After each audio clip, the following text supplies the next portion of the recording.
अशा ऐतिहासिक सभेला अगत्याने उपस्थित राहिलेले शिवसेनेचे नेते उद्धव ठाकरेजी, ज्यांचे आत्ताच विचार आपण ऐकले, ते काँग्रेसचे अध्यक्ष नाना पटोले, व्यासपीठावर उपस्थित असलेले काँग्रेसचे आणखी ज्येष्ठ नेते बाळासाहेब थोरात, उद्धव ठाकरेंच्या नेतृत्वाखालच्या शिवसेनेचे सगळे पदाधिकारी, राष्ट्रवादी काँग्रेसचे पदाधिकारी, काँग्रेस पक्षाचे पदाधिकारी आणि अन्य मित्र पक्ष या सगळ्यांचे पदाधिकारी आणि उपस्थित बंधू-भगिनी, आज लोकसभेच्या निवडणुकीच्या निमित्तानं प्रचंड संख्येने आज या ठिकाणी तुम्हा सगळ्यांचं स्वागत करायला मला मनापासूनचा आनंद होतो. निवडणूक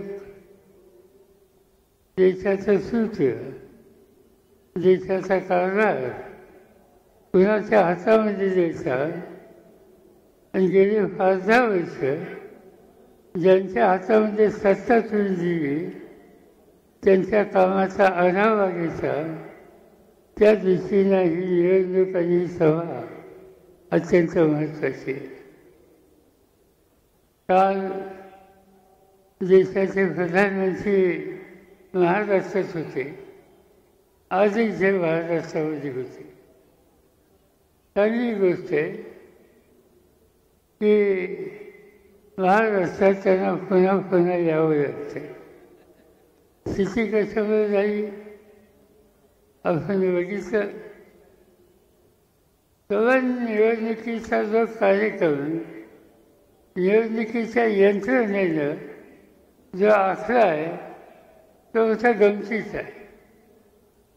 तामिळनाडू राज्यामध्ये 42 लोकसभेच्या जागा आहेत. त्या 42 जागांचं निवडणूक एका दिवसामध्ये. उत्तर प्रदेशमध्ये त्याहीपेक्षा अधिक जागा आहेत, त्यांची निवडणूक 2 दिवसामध्ये. महाराष्ट्रामध्ये 48 जागा आहेत, त्याची निवडणूक 5 दिवसामध्ये. ती कशासाठी?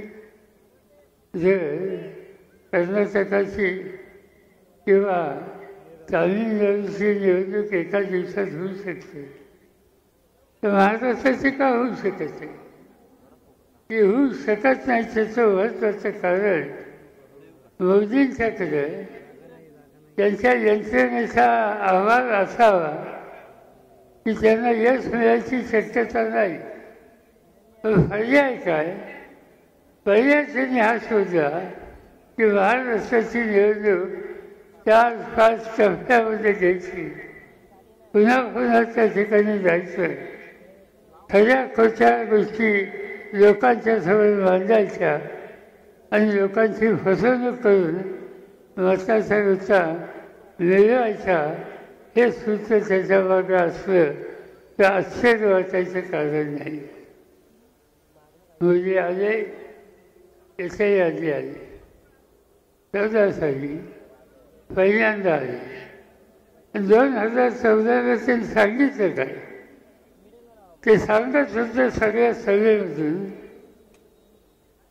की मनमोहन सिंगांच्या राज्यामध्ये महागाई प्रचंड वाढली, ही वस्तू खरी नव्हती.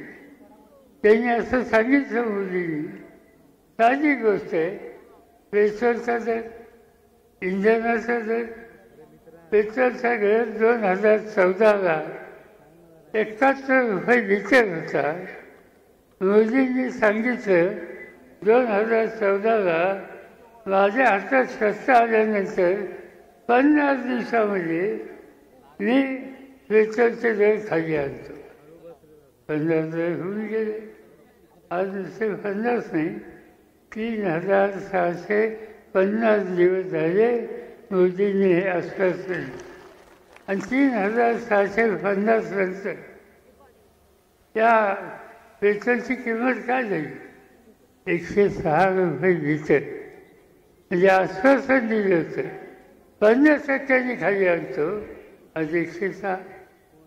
किंवा आमच्या घरामध्ये किंवा आमची आई बहीण भाची स्वयंपाक करायला सिलेंडर वापरते.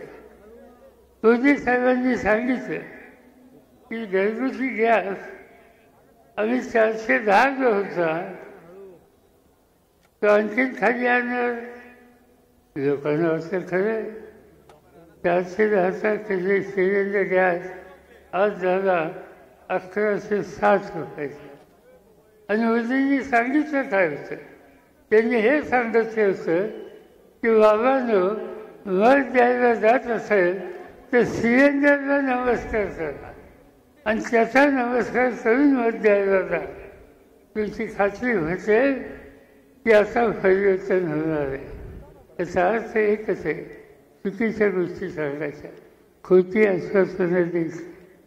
या देशामध्ये तरुणांच्या मध्ये अस्वस्थता आहे, नोकरीच्या संबंधीचा शोध घेतात. मोदींनी सांगितलं की आम्हाला लोकांच्या हातात सत्ता आल्यानंतर एका वर्षामध्ये आम्ही 2 कोटी तरुणांना नोकरी देऊ. 10 वर्ष होऊन गेली. आज काय चित्र दिसतंय? जगामध्ये इंटरनॅशनल लेबर ऑर्गनायझेशन ILO नावाची एक संघटना आहे आणि ती जगाच्या एम्प्लॉयमेंट, नोकरी या संबंधीचा अभ्यास करतात. त्यांचा अहवाल नुकताच आला आहे की भारतामध्ये 100 तरुण शिकून बाहेर पडले त्याच्या 87 तरुणांना नोकरी मिळत नाही. याचा अर्थ काय? 2 कोटी नोकऱ्या दरवर्षी देणारे मोदी आज 100 87 मुलांना नोकरी देऊ शकत नाही. या तरुणांची सुद्धा फसकट करण्याची भूमिका त्यांनी घेतली. या सगळ्या गोष्टी बघितल्याच्यानंतर यांच्या हातामध्ये सत्ता द्यायची हे देशाच्या हिताचं नाही या निष्कर्षाची आपण पोचतो. सत्ता ही लोकांच्या भल्यासाठी, त्यांच्या हितासाठी, त्यांच्या भवितव्याच्यासाठी वापरायची. आज मोदी या सत्तेचा वापर कसा करतात याची उदाहरण आहे. एक उदाहरण सांगतो. झारखंड नावाचं राज्य, आदिवासींचं राज्य, आदिवासी मुख्यमंत्री, रांची ही राजधानी आहे आणि हा मुख्यमंत्री आदिवासी आपल्या राज्यामध्ये आदिवासींचं जीवन कसं सुधारत पाहिजे यासाठी अखंड प्रयत्नाची पराकाष्ठा करतात. केंद्र सरकारच्या मदतीची अपेक्षा करतात. केंद्र सरकारने त्यांचे जास्त प्रश्न सोडवले नाही म्हणून एका कार्यक्रमामध्ये झारखंडच्या मुख्यमंत्र्यांनी केंद्र सरकारवर आणि मोदींच्या टीका-टिप्पणी केली. परिणाम काय झाला? राज्याच्या मुख्यमंत्र्याला तुरुंगात टाकले. आज देशाची राजधानी दिल्ली आणि या दिल्लीमध्ये गेले 2-3 निवडणुका अरविंद केजरीवाल हे निवडून येत आहेत. मी दिल्लीमध्ये पार्लमेंटचा सदस्य म्हणून जातो आणि आम्ही बघतो या दिल्लीचा चेहरा बदलतोय. केजरीवालनी काम उत्तम केले. केजरीवालनी शैक्षणिक संस्थेमध्ये आणि प्राथमिक शिक्षणामध्ये अनेक सुधारणा केल्या आणि शिक्षणाचा दर्जा वाढवला.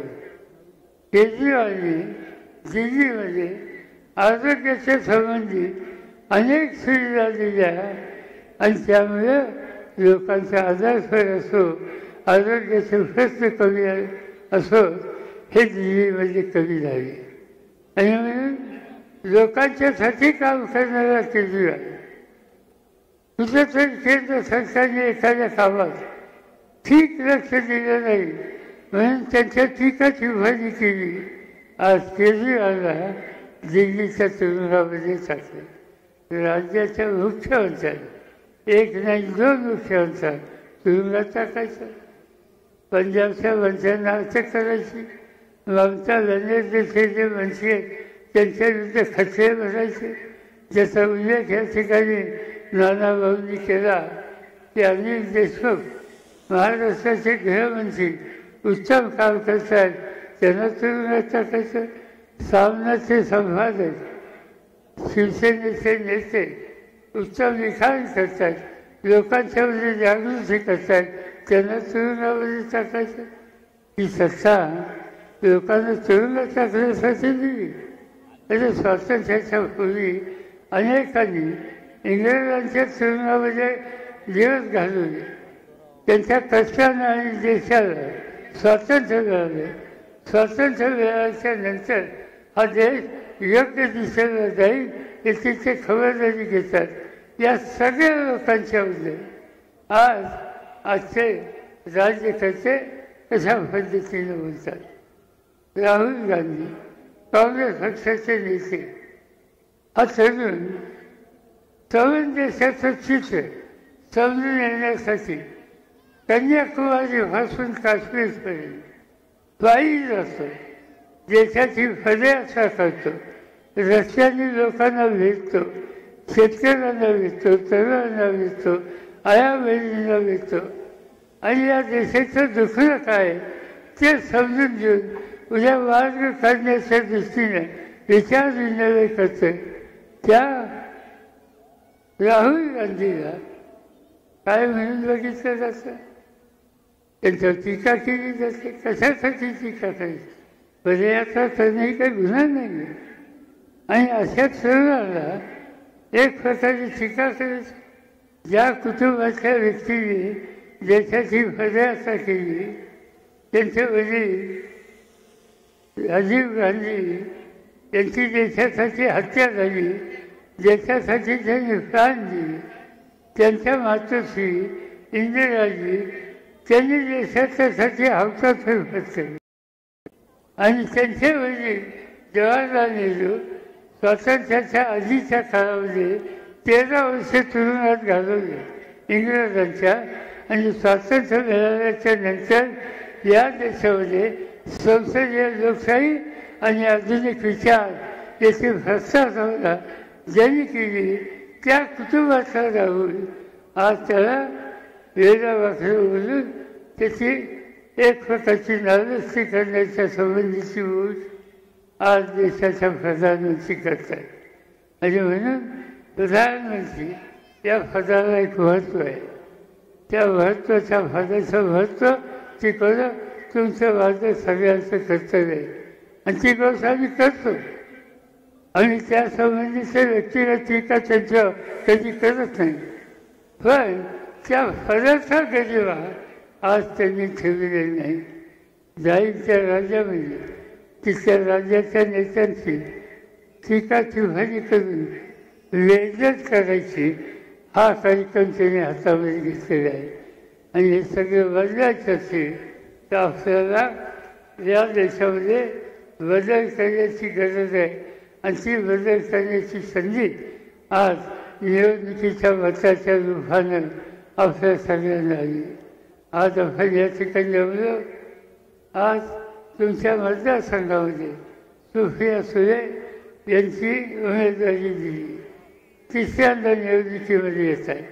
या देशाच्या पार्लमेंटमध्ये जे सदस्य सतत हजर राहतात, सतत भाग घेतात आणि लोकांच्या भ्रष्टाची बांधणी करतात, याचा जो आढावा पार्लमेंटमध्ये घेतला त्याच्यामध्ये 98% उपस्थिती आणि दैनंदिन जनतेचा प्रश्न मांडण्यामध्ये सगळ्यात जास्त प्रश्न चर्चा ज्यांनी आयोजित केल्या त्याच्यामध्ये सुप्रिया सुळेंचं नाव हे त्या ठिकाणी येतं. दुसरे उमेदवार पलीकड शिरूरमधनं डॉक्टर अमोल कोल्हे, त्यांनी पार्लमेंटमध्ये अतिशय उत्तम काम केले आणि म्हणून संसद रत्न म्हणून त्यांचा सन्मान त्या ठिकाणी झाला. पुणे शहरामध्ये रवींद्र रंगेकर एक सामान्य कुटुंबाचा गृहस्थ, लोकांच्या भ्रष्टाचारासाठी अखंड प्रयत्न करणार असून आज त्या ठिकाणी उभा म्हणून आलेला आहे. आणि पिंपरी चिंचवडमध्ये संजय वाघेरे या सर्वांना वावरमधून संधी दिली. या सगळ्यांच्या निवडणुकीच्या खुणा जरी वेगळ्या असल्या तर व्यक्ती आपल्याला ठाऊक आहे. सुप्रियाताईंची सुप्रियाताई खून निशाणी ही तुतारी वाढणारा मनुष्य ही याची कल्पना आहे. आपल्याला अमोल कोळींची सुद्धा खून तीच आहे. आणि त्याच्यानंतर दंगेकर हे काँग्रेसचे नेते आहेत, त्यांची खून हाच ही आहे. आणि संजय वाघेरे यांची खून मशाल आहे. या चारही खुना त्या भागाचे जे मतदार असतील त्यांनी लक्षात ठेवावं आणि मताचा विक्रम करून या सगळ्यांना इथून या देशाच्या राजकारणाला पुणे शहराचं या भागातून एक नवीन दिशा देण्याचं काम तुम्ही मी सगळ्यांनी केलं. हा इतिहास आपल्याला एवढीच विनंती या ठिकाणी करतो. आणि आपल्या सगळ्यांच्या वतीने या ठिकाणी शिवसेनेचे ज्येष्ठ नेते उद्धवजी ठाकरे यांना बोलण्याची विनंती करतो.